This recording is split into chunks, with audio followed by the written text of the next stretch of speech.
bonsoir. Nous sommes le jeudi 29 décembre. Bienvenue et merci de nous recevoir. C'est le temps de l'information sur la première. Voici les titres de notre présente édition. Plus de dribbles ravageurs ni de magie au pied, le roi Pelé s'est éteint des suites d'un cancer. Première star mondiale du football, le Brésilien a écrit sa légende avec 3 Coupes du Monde gagnées. C'est le seul et l'unique joueur à posséder ce palmarès. Ce décès émeut la planète, y compris ici, à Tahiti. Nous le verrons tout à l'heure. Au dehors des feux d'artifice, au-dedans des animaux apeurés, chaque année, le passage vers l'année nouvelle provoque le stress, voire la fuite des chiens habités par la peur. Dans ce journal, nous vous donnerons des conseils pour tranquilliser nos amis les canidés.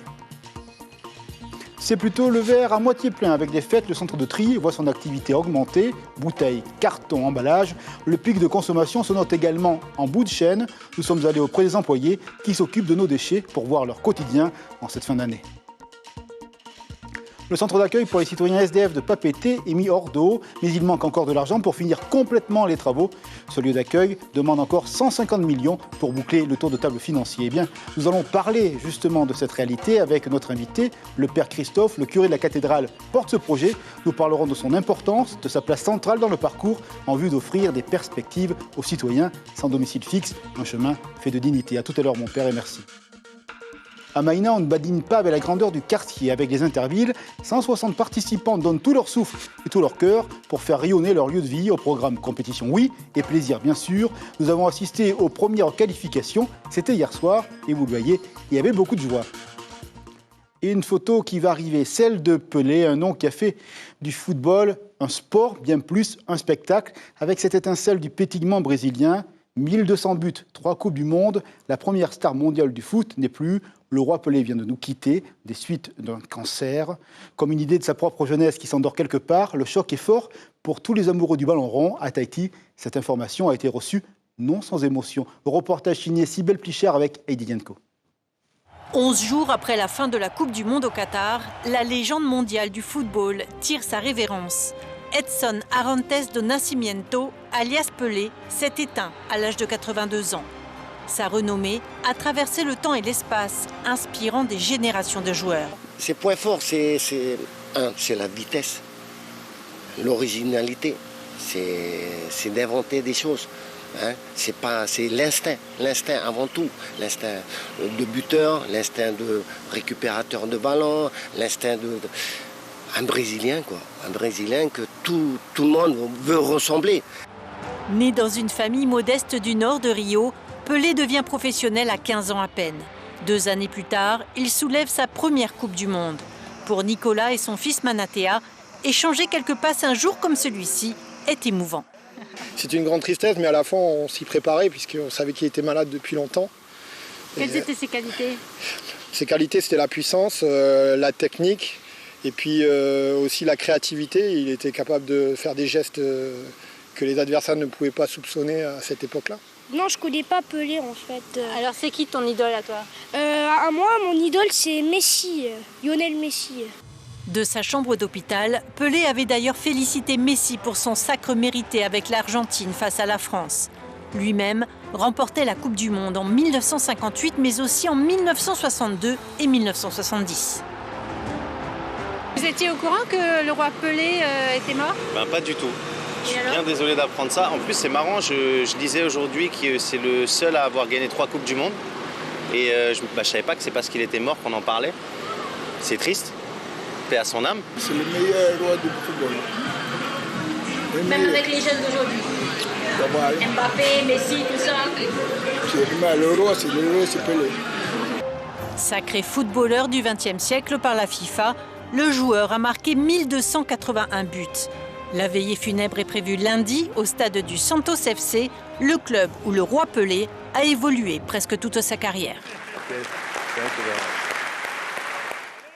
De belles images et la première ce soir bouscule ces programmes pour vous proposer, après notre téléfilm, une première version d'un documentaire qui s'appelle Pelé, la longue vie d'un roi.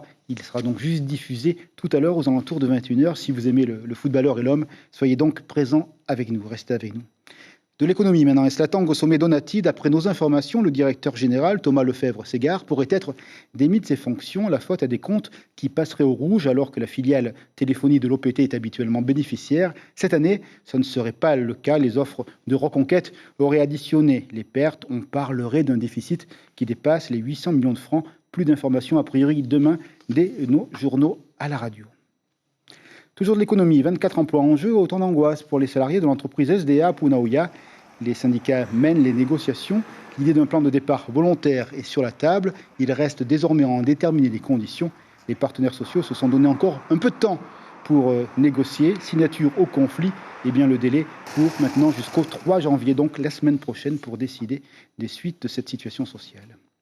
Des poussières de flammes dans le ciel de ce samedi, les feux d'artifice rythment le passage d'une année vers l'autre. Si nos yeux s'en délectent, nos amis les animaux vivent ce moment avec beaucoup de stress. Ce bruit de pétard leur fait peur et il est nécessaire au préalable de s'organiser. Allez, un bas des bécoms avec Nicolas Sfire et Jérôme Lee.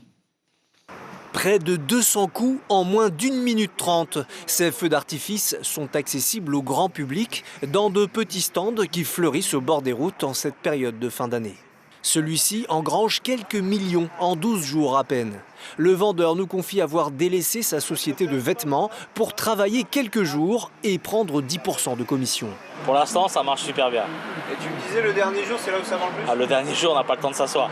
De 7h le matin à 7h le soir, même à 7h, des fois, ça m'est arrivé de partir à 21h parce que des gens en dernière minute, « Ah, monsieur, je veux. Ah, monsieur, j'ai oublié les feux d'artifice. Monsieur !» Ça m'est arrivé de quitter le site le 31 à 21h. À chaque vente, les consignes de sécurité sont données, à savoir caler les feux avec des parpaings, des pierres ou dans un trou. Nous sommes fascinés par ces bombes qui peuvent être propulsées à plusieurs dizaines de mètres de hauteur pour le malheur de nos chiens. Même les utilisateurs le reconnaissent. Nous, on les enferme dans la chambre. On les laisse, avant d'allumer, on les emmène tous dans la chambre et on leur fait les feux. Et les voisins, les chiens des voisins, comment ils vivent ça ? Ça, je sais pas, chef. C'est ça. Sur les hauteurs de Sainte-Amélie, un résident nous confie avoir perdu son chien le 24 décembre au soir. Milou a arraché le grillage du portail pour s'enfuir chez un voisin en leur absence. Un de mes chiens se sont enfuis, s'est enfui à cause de feux d'artifice.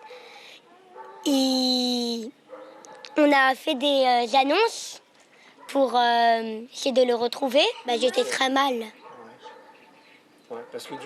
J'étais triste.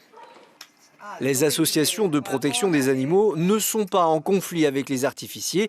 Elles apprécient leurs ouvrages, mais rappellent qu'ils peuvent terroriser les chiens. Dans cette période, il y a beaucoup plus d'accidents qu'en temps normal parce que quand ils défoncent la clôture, qu'ils sont plus chez eux, donc, ils sont plus aptes soit à se faire attaquer par les chiens errants, soit à se faire écraser par une voiture qui l'a pas vu. Tareva fait régulièrement de la prévention pour demander aux propriétaires d'enfermer leurs chiens dans une pièce close afin de passer d'heureuses fêtes en les sachant rassurés. Un chiffre en forme de pourcentage pour réfléchir. Ce chiffre concerne les bouteilles en verre. Vous allez le voir, plus de 50% de volume en cette période de fête. Bref, ces fêtes, c'est le moment où les déchets se multiplient. Verre, on l'a vu, carton, emballage s'accumulent dans les poubelles des particuliers ou les containers des commerçants. Au centre de tri, ici à Papeete, le rythme du labeur ne connaît aucun fléchissement. Nous y avons fait un tour pour voir les dessous de cette fin d'année. Signature Natacha Silagi, Ismaël Tayata et les images d'Hubert Liao. Il y en a beaucoup plus que d'habitude sur le tapis. 20% d'employés supplémentaires pour réceptionner, trier et s'occuper de la mise en balle des déchets recyclables pendant les fêtes. Les cartons de 500 kg des grandes surfaces s'invitent au centre de tri. Les sociétés peuvent représenter sur un mois près d'un tiers des déchets triés sur le centre. Donc effectivement, les sociétés nous amènent en très grande majorité des grands cartons, puisque ça ne rentre pas dans les poubelles qui ont été mises en place par les communes, ou alors ce sont des industriels qui ne sont même pas collectés par les communes parce qu'ils ont trop de quantité de déchets, comme les grandes surfaces. Seul le verre est réutilisé localement. Le carton est exporté vers la Thaïlande, le plastique vers la Malaisie et les canettes en aluminium vers la Corée du Sud depuis 22 ans. Le travail ne change pas puisque la chaîne de tri a une cadence habituelle de tri, on ne peut pas aller plus vite. mais il faut tenir ce rythme-là absolument pour que les déchets bruts qui arrivent non triés diminuent et passent en balle pour que ça prenne aussi beaucoup moins d'espace dans le volume du centre. Car l'export est à l'arrêt en fin d'année. La société qui s'en occupe met ses employés en congé. Ici, c'est le contraire. Ils font 2 fois plus de ramassage tout autour de l'île. On voit bien que la production de verre, c'est festif. Et donc le verre signifie aussi beaucoup d'alcool ou d'eau gazeuse. Et donc il y a une forte progression de ce flux de déchets. Alors que tout le long de l'année, on récupère déjà beaucoup de bouteilles en verre. On récupère près de 70% du potentiel. Mais pendant les 2-3 semaines festives, on va dire du 15 décembre jusqu'au 10 janvier, là on a un surcroît d'activité de plus de 50%. La Polynésie produit en moyenne 5000 tonnes de déchets recyclables chaque année. Et la période de fête fait bien gonfler les chiffres. Question sociétale dans ce journal. Et les travaux du centre d'accueil à Mamao avancent, les toits sont faits. Les donateurs se manifestent encore souvent pour apporter leur soutien à travers notamment de petits dons. Un soutien fraternel à ce projet qui, vous le savez, est au bénéfice des SDF de la ville. On estime leur nombre autour de 200 à 300 personnes. Cependant, pour terminer complètement les nouveaux locaux, il faudra encore trouver 150 millions de francs. Eh bien, on va ouvrir le débat avec notre invité, le Père Christophe. Bonsoir, Père Christophe. Bonsoir. Merci d'être avec nous. Alors, avant de parler collecte d'argent, parlons un petit peu de ce que nous enseignent les SDF sur l'état de notre société. Quel regard nous donnent ces citoyens qui vivent dans les rues, sur nous-mêmes notamment ? Et d'abord, je crois qu'ils nous mettent mal à l'aise parce qu'ils nous renvoient à nous-mêmes, ils renvoient à notre dignité de personne.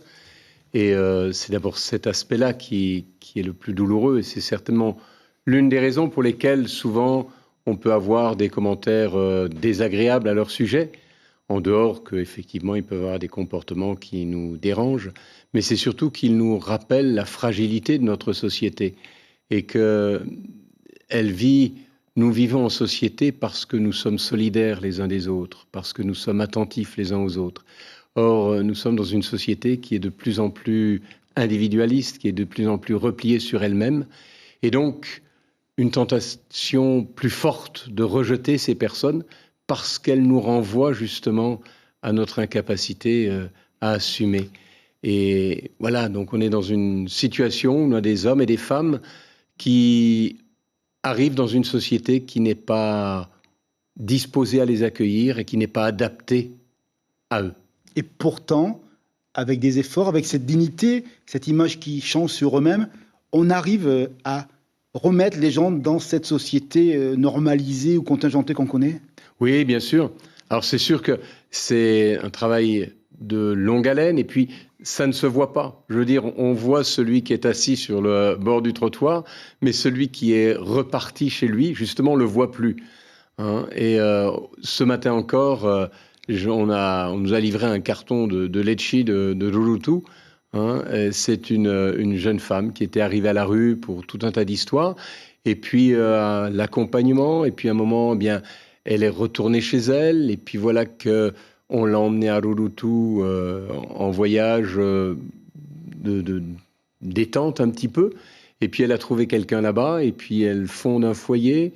Et hier, elle me téléphone. Elle me dit, demain, on te livre un carton de litchi. C'est pour mes frères de la rue. On a... ce jeune, l'autre jour, qui, le matin, je marchais, qui en vélo, arrive, « Hé, père !» Et je le regarde, et ça fait plus de 10 ans que je ne l'ai pas vu, mais il a galéré dans la rue pendant 10 ans. Aujourd'hui, il est à la presqu'île, il fait du fa'apu, il fait du mitihoué. On a cette jeune fille, dont on a déjà parlé, qui était à la rue et qui, un jour, a décidé de reprendre ses études et qui, aujourd'hui, a une licence, qui galère pour trouver un boulot parce que malgré tout, avec la licence... Elle est debout, déjà. Mais elle est debout, mais elle a commencé ses études dans la rue. Voilà, donc il y a beaucoup d'espérance. Et il y a aussi de l'espérance parce qu'on le voit autour du projet que vous portez avec vos amis, le collectif. Il y a des donateurs. Et souvent, on a vu dernièrement une famille qui s'est réunie le jour du repas. Elle a dit, tiens, on va donner une enveloppe. Ces petits gestes-là, ils disent quand même encore sur cette réalité d'un cœur ouvert et d'un cœur disposé à aider le plus fragile. Oui, je suis toujours impressionné. On a récolté 115 millions. Sur 115 millions, on a 2 grandes familles qui nous ont donné à elles 2 40 millions. Le reste, ce sont que des petits dons. Et on a des gens qui vont nous donner une petite enveloppe de 1000 francs tous les mois depuis 2 ans et demi. Et vraiment en ayant à cœur. Donc la générosité est là. Et il suffit de la susciter. Un petit mot sur le bâtiment. On a vu que les toits étaient terminés.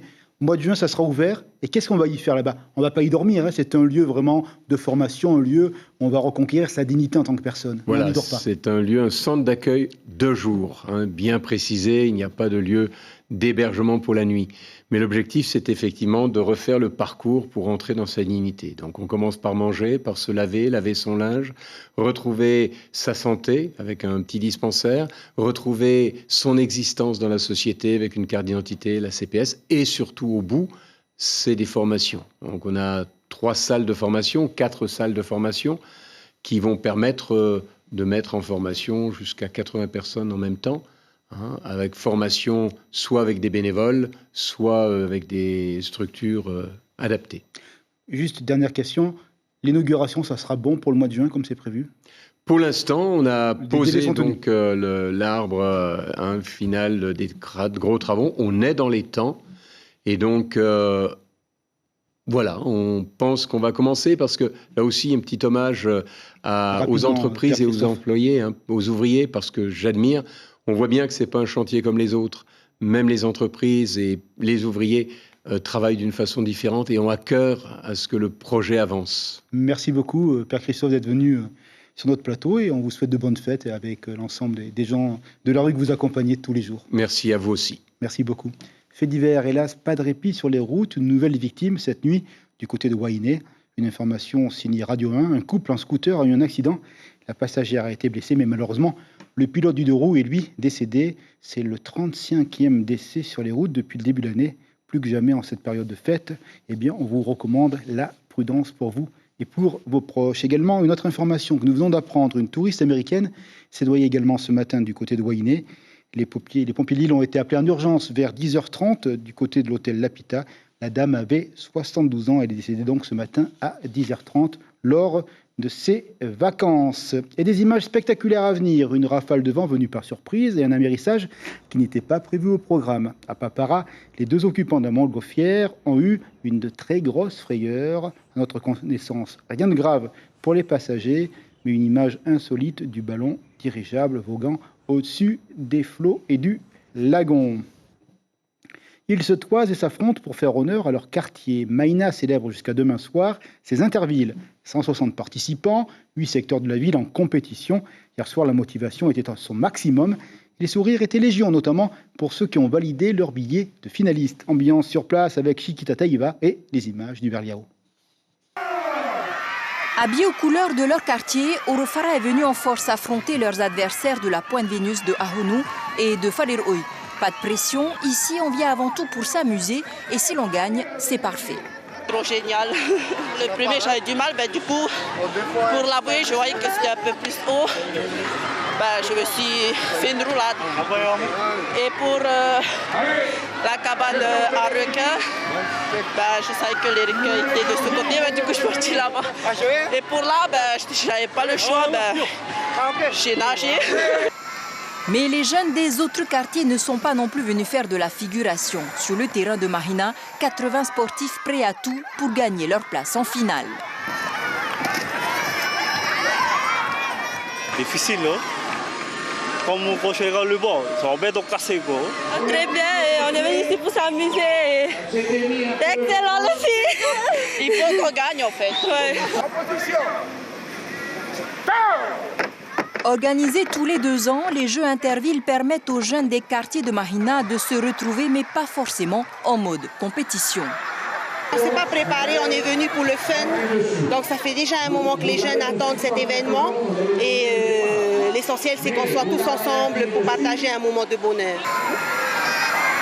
En attendant les finales prévues vendredi, l'objectif est atteint pour la commune qui finance l'événement via le contrat de ville, celui de tisser des liens d'amitié dans l'effort et la bonne humeur. Ça continue jusqu'à demain soir avec les finales. C'est quasiment la fin de ce rendez-vous d'information. Nous vous rappelons, comme c'est de tradition, l'information principale de la journée. Elle nous envoie Aubrégile, un visage, un sourire qui ont marqué des générations pendant plus de 60 ans. Le roi Pelé est mort. Cet artiste du ballon rond est devenu une légende de son vivant. 3 Coupes du Monde, 1200 buts. La planète pleure en Mondovision, ce sportif vraiment d'exception. on va s'intéresser au travail des confrères de la presse écrite. La une de Tahiti Info s'affiche, bien vous le voyez, on revient sur le parcours de notre jeune prodige qui ce soir est en finale sur les écrans de France 2, donc fier de son parcours à découvrir donc dans les pages de notre confrère de la presse écrite.